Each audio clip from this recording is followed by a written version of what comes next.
안녕하십니까?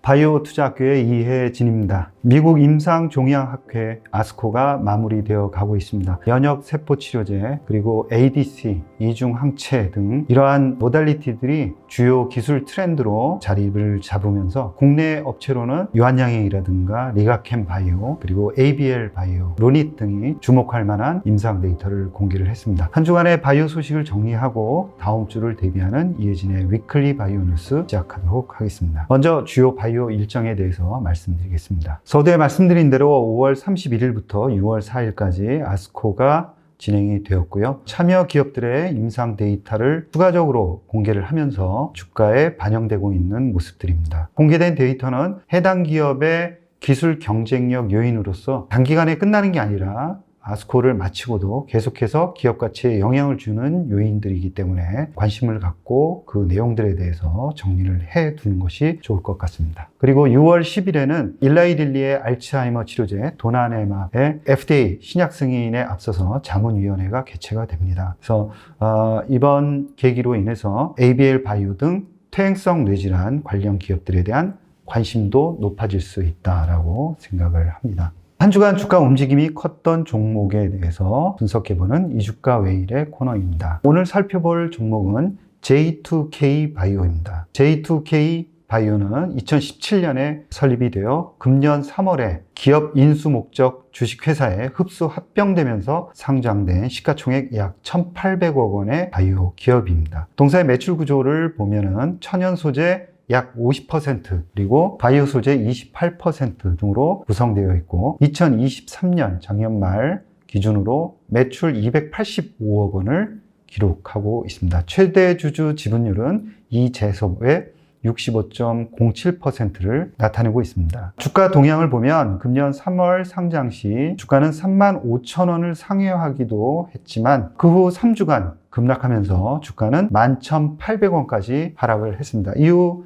다시 반등 흐름을 보이다가 최근 2주간 거래량이 급증하면서 장중 41,250원까지 급등세를 보였습니다. 한중 자유무역협정 2단계 협상 재개로 중국의 한류 제한령이 완화될 것이라는 기대감이 주가에 반영되었다고 볼 수가 있고요. 인도네시아 자카르타에서 개최되는 ICI 화장품 소재 전시회에 현지 파트너와 참가해서 인도네시아에서 높은 판매를 보이고 있는 신규 주력 소재 3종을 선보인 것도 주가에 반영되었습니다. 또한 올해 수출액을 보면 작년 동기 대비해서 21.7% 증가를 했고요. 전체 매출액은 75억 원으로 나타났습니다. 이것은 최대 분기 실적 경신치라고 볼 수가 있습니다. 그러나 1분기에 매출은 늘었어도 마케팅 비용이 마찬가지로 증가하면서 영업이익은 전년 대비 소폭 감소하는 모양새입니다. 이미 높은 PER 배수를 받고 있기 때문에 이익 증가세를 체크하면서 투자하는 신중함이 필요하겠다라고 생각을 합니다. 이 코너는 주가 변동폭이 컸던 화제의 종목을 소개하는 것이 목적으로 투자 권유가 아니라는 점 인지해 주시면 감사하겠습니다. 다음으로는 주간 바이오 시황을 정리해보는 시간입니다. 주간 단위로는 주초의 하락 그리고 주 후반에는 반등하는 모습이 나타났습니다. 주 초에는 미국 국채 입찰 수요가 악화되면서 채권 금리가 상승을 했고요. 1분기 미국 GDP 수정치가 속보치 대비 하락을 했고 4월 근원 개인 소비 지출 물가 지수가 예상치에 부합하면서 시장은 다시 안정을 되찾는 모습이었습니다. 미국 10년물 국채 금리가 지난주 말에 4.5% 정도로 소폭 상승했는데요. 이번 주에는 4.4%까지 하락하면서 다소 긍정적인 모습을 나타내고 있고 WTI도 74달러까지 급락하는 모습을 보였습니다. 미국 바이오도 지난주 주초 금리 상승과 함께 하락을 했지만 주 후반 반등세를 보여 주간 단위로는 소폭 하락에 그쳤습니다. 바이오 섹터별 특징은 없었습니다. 주간 시장 및 바이오 동향을 보면 미국 10년물 국채 금리가 다소 하락하면서 두 지표, 즉 XBI 지표와 XBI ETF 지표와 그 갭을 축소하는 모습이 나타나는데요. 향후에는 이 축소하는 속도가 어느 정도 빨라질지에 대해서 좀 살펴보는 것이 중요하다고 보겠습니다. 미국 주간 지수 동향을 보면 S&P는 마이너스 0.63%, 그 다음에 미국 10년물 국채 금리는 0.98% 상승을 했습니다. 아크지라든가 XBI 같은 경우에는 소폭 하락을 하면서 미국 시장, 전체 시장 S&P와 비슷한 흐름을 나타냈고요. XLB 같은 대형주는 소폭 플러스가 나면서 상대적으로 강세를 나타냈습니다. 국내 지수 동향을 보면 코스피는 마이너스 1.9%로 상당히 좀 부진한 모습을 보였고요. 코스닥 제약 지수는 플러스 2.8%. 3주간 연속해서 HLB가 이제 하락하는 모습을 보였기 때문에 지난주에는 좀 반등을 할 것이다 이렇게 말씀을 드렸는데 지난주에는 소폭 반등하는 모습이 나타났습니다. 그래서 플러스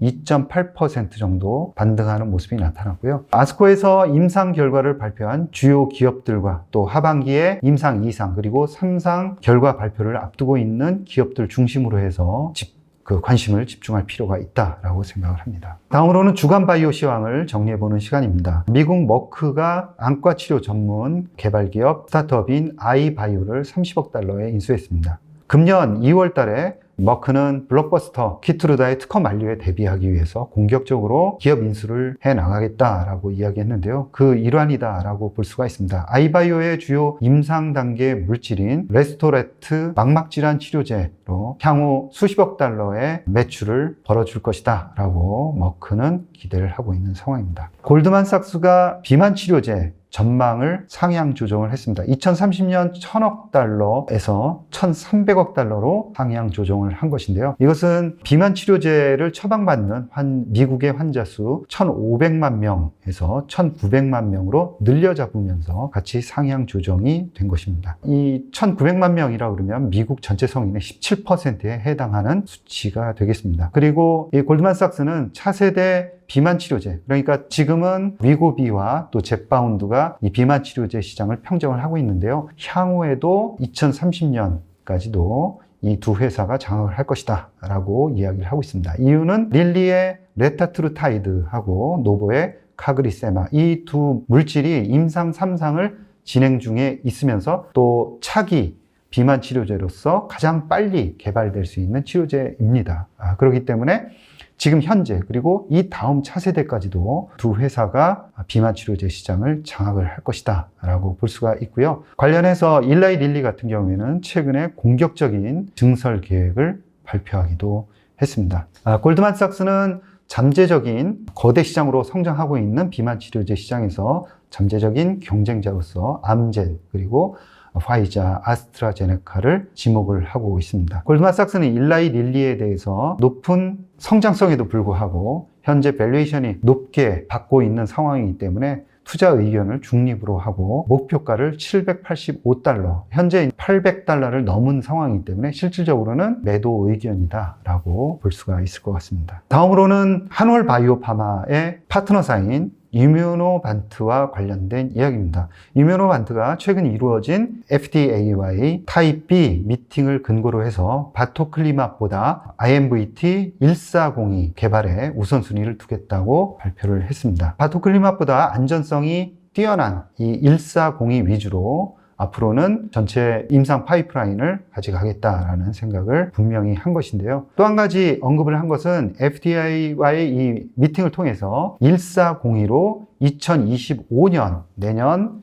1분기까지 승인 임상 4개에서 5개를 진입하도록 하겠다라고 언급을 해서 처음으로 지금 1402 같은 경우에는 임상 1상이 끝나 있는 상황입니다. 그래서 바로 승인 단계로 갈 수 있을까라는 그 시장의 의견들이 있었는데요. 이번에 그 점에 대해서 구체적으로 언급을 한 것으로 상당히 의미가 있다라고 보겠습니다. 그리고 가장 시장이 기대를 했던 하반기에 임상 결과를 발표하기로 했던 중증금 무력증에 대해서는 다소 유보적인 이야기를 하고 있고요. 그래서 결과에 대해서는 내년 1분기 말까지 발표를 하겠다라고 이야기를 하면서 그 결과를 보고 1402로 새롭게 임상을 진행을 하겠다라고 이야기를 하고 있습니다. 따라서 중증금 무력증에 대한 기대는 시간상 다소 좀 후퇴하는 그런 모습을 보이고 있습니다. 그 중증금 무력증의 임상화, 상업화와 관련된 그런 지연은 불가피해 보인다라고 할 수밖에 없고요.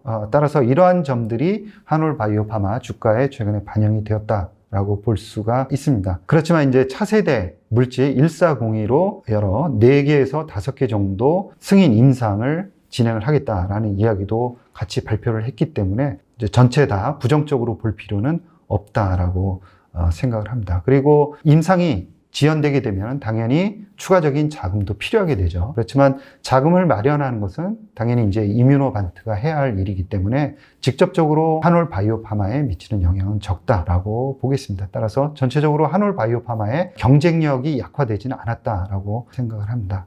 그래서 긍정적인 그런 투자 관점은 여전히 유지를 할 수 있다라고 보고 있습니다. 이상으로 이혜진의 위클리 바이오 뉴스를 마치겠습니다.